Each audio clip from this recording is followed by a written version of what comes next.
Welcome to the Soul Hypno Vibe Podcast. Hey everyone, I'm Jocelyn and I'm so excited to welcome you to the Soul Hypno Vibe Podcast. We're here to explore the power of meditation, manifestation, and so much more. We're bringing you fresh, up-to-date insights on everything from mindfulness practices to personal growth and living your best life. But here's the best part. Each week, we're bringing in a range of amazing hosts and special guests who are experts in various areas of meditation, manifestation, and personal development. Every episode is packed with new perspectives, inspiration, and ideas to help you make real changes in your life. If you're loving what we're talking about and want to be part of the Soul Hypno Vibe community, don't forget to join us by subscribing to our podcast. And if you'd like to show some extra love, you can always buy us a coffee to help keep the good vibes flowing. Just follow the donation link in the description below. So, grab your favorite drink, get comfortable, and let's dive into today's conversation. We can't wait to have you on this journey with us.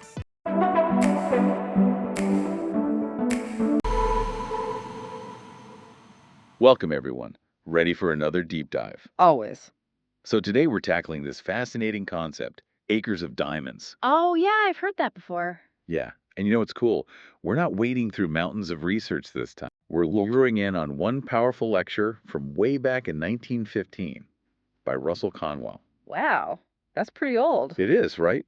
You can find it on YouTube, read by Randy Scott. Have you had a chance to check it out? I have. It's amazing how relevant it still is after all this time, you know? It really is. Conwell's main point is that opportunities for success, they're not often some faraway land. Right. They're all around us, like right here. Yeah, like he's saying, open your eyes, people. Exactly, you're standing on a gold mine. Exactly. And the way he tells the story of Ali Afed, it just drives that point home. The Persian farmer who, sells off everything to go find diamonds somewhere else. Right, ends up dying penniless. Only to die penniless while a huge diamond mine is found right on the land he sold.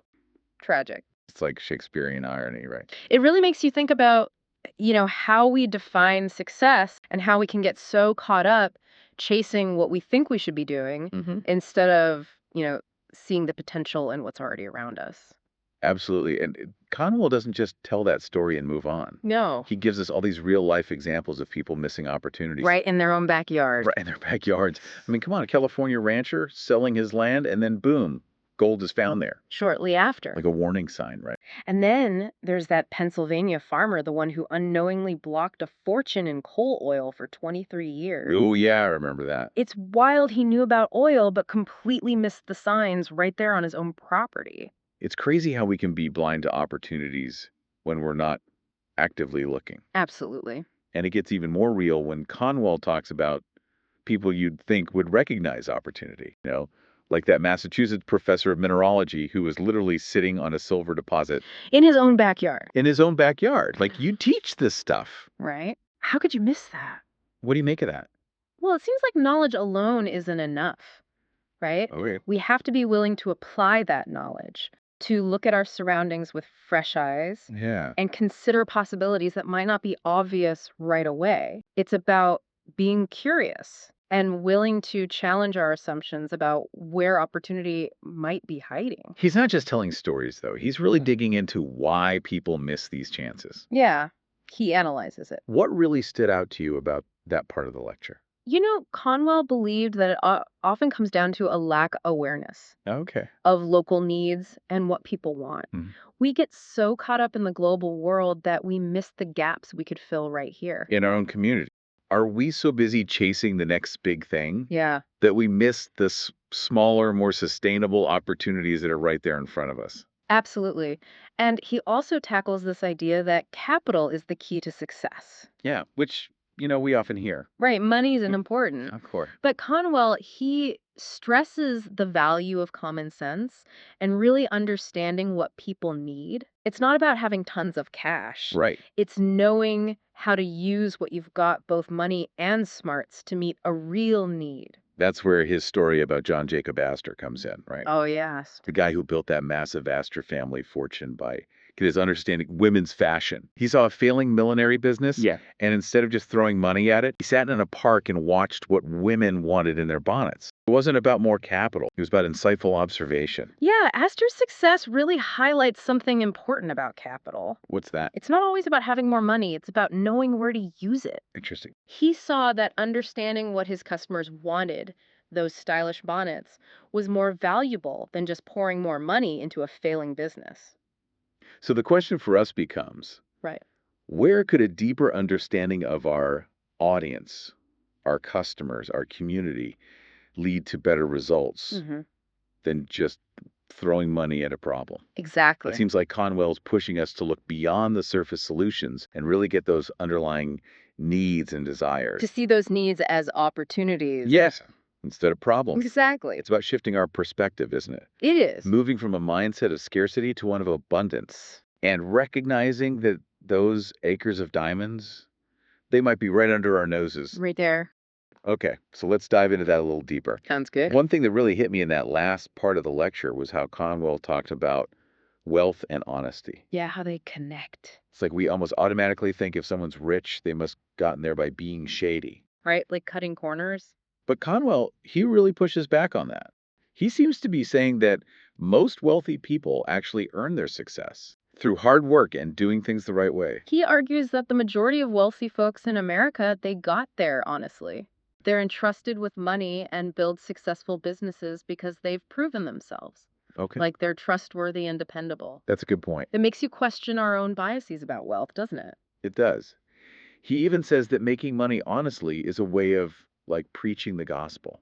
What do you think he meant by that? I don't know. It's a powerful statement, right? Right, it is. What do you think he was getting at?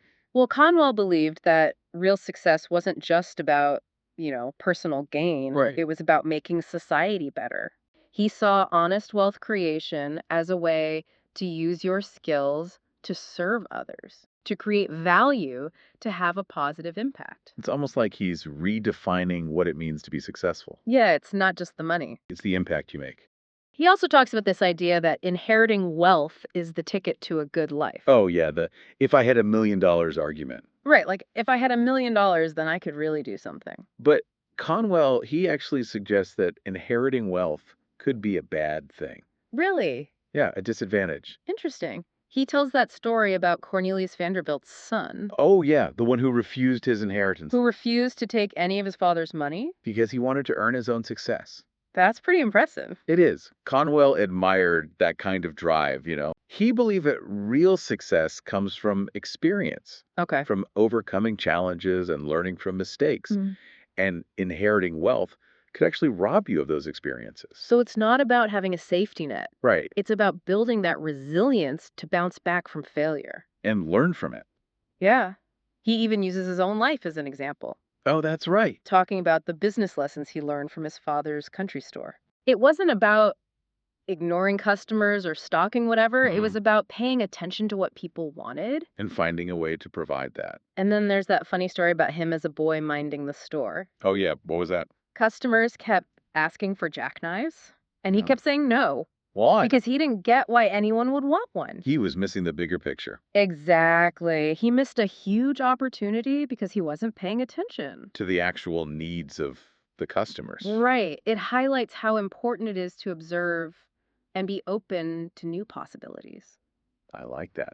To be curious. Yeah, to ask questions and always try to understand the world around us. It seems like Conwell's encouraging us to be active in our own success, But take charge. not just wait for something good to happen. Absolutely.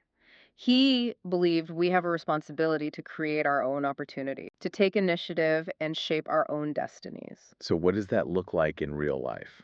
You mean practically speaking? Yeah, how do we develop that opportunity-seeking mindset day to day? Well, Conwell believed it starts with observation. Okay. He urged people to look for those acres of diamonds in their own backyards, Mm-hmm. to pay attention to what their community needs. And how our skills can meet those needs. Exactly. So instead of dwelling on what we don't have We focus on what we can offer. and how we can use that to create value for others. Right. And that idea of seeing needs as opportunities is so important. Yeah. Instead of complaining about problems, Yeah. we should be asking, how can I solve this? How can I turn this challenge into something positive? Conwell's lecture really makes us rethink our perspective, doesn't it? It does. It's about seeing the world as a place full of opportunities, abundant with possibilities, where opportunities are everywhere, just waiting for us to find them. hidden in plain sight. But it's also about taking charge of our own success and knowing we have the power to create the life we want. It's a powerful message. It really is. And it's just as relevant today as it was over a century ago. You know, in a world that's constantly changing, And evolving. being able to spot and seize opportunities is more important than ever. It really is. So we've really dug deep into Conwell's acres of diamonds, huh? We have. We've questioned our ideas about wealth, looked at the power of observation, even had a few laughs at those stories of missed opportunities. But there's one piece we haven't fully explored yet. What is it? Personal responsibility. Conwell wasn't a fan of just waiting for opportunities to show up. I believed we have a duty to create our own opportunities. Our own destinies. That can sound a bit overwhelming, though, right? It can. Like, am I supposed to just make success appear out of nowhere? Yeah, like magic. But I think what he meant was we shouldn't just sit back and watch life happen. Be passive. Exactly. He wasn't saying to just pull yourself up by your bootstraps and ignore everything else. Right, there are systems in place, circumstances. Exactly. Mm. But he stressed that within those systems, within those circumstances, we need to take initiative Be resourceful. and not let those circumstances limit us. Define our potential. That makes me think of how he defined greatness. Oh, yeah, how is that? He didn't connect it with fame or money, Okay, but with having a positive impact on the world around you. Starting small. that's a good point. He believed real greatness isn't about getting recognition for yourself. Uh-huh. It's about using your abilities to improve other people's lives. And it doesn't have to be something huge. Just being a good neighbor, volunteering your time. Supporting local businesses. Those things matter. So it's not about waiting for a big break or a moment in the spotlight. It's about the everyday moments. Finding ways to contribute right here, right now. Exactly. And that's powerful because it means anyone can achieve greatness. If they're willing to work for it. It's not about where you come from, your social status, or how much money you have. It's about your commitment to making a difference. Big or small. It makes me think about all the people we talked about who missed their acres of diamonds. They were so focused on what they didn't have Or what they thought they needed. that they missed the potential right in front of them. That's the real tragedy, isn't it? It is. It reminds us that we have to shift our perspective to find those opportunities. Okay. Stop focusing on what's missing. And start appreciating what we do have. Gratitude and possibility. It sounds like Conwell's calling for a kind of radical optimism. I like that. Not a naive belief that everything will just work out, Right. but a real belief in our ability to shape our own lives and make positive changes. That's a great way to put it. It's a message that still resonates today. In a world that can feel chaotic and unpredictable, Conwell reminds us that we have a choice. we're not just along for the ride. We have the power to choose our path To develop our talent. and to make the world a better place. More compassionate, more fulfilling. So as we wrap up our deep dive into acres of diamonds, What's the key takeaway? opportunities are all around us, not in some far-off land. Right here, right now. They're hidden in plain sight, waiting for us to open our eyes To engage our minds. and take action, And to believe in ourselves. to believe in our potential to make a difference, To become opportunity and seekers. to see the needs around us, Be willing to try things out. to learn and to adapt. Because our acres of diamonds aren't just waiting to be found. We have to create them. That's a great way to sum it up. Thanks for joining us on this deep dive, everyone. We hope you found it insightful. And inspiring. Keep exploring, keep learning. And keep uncovering those diamonds.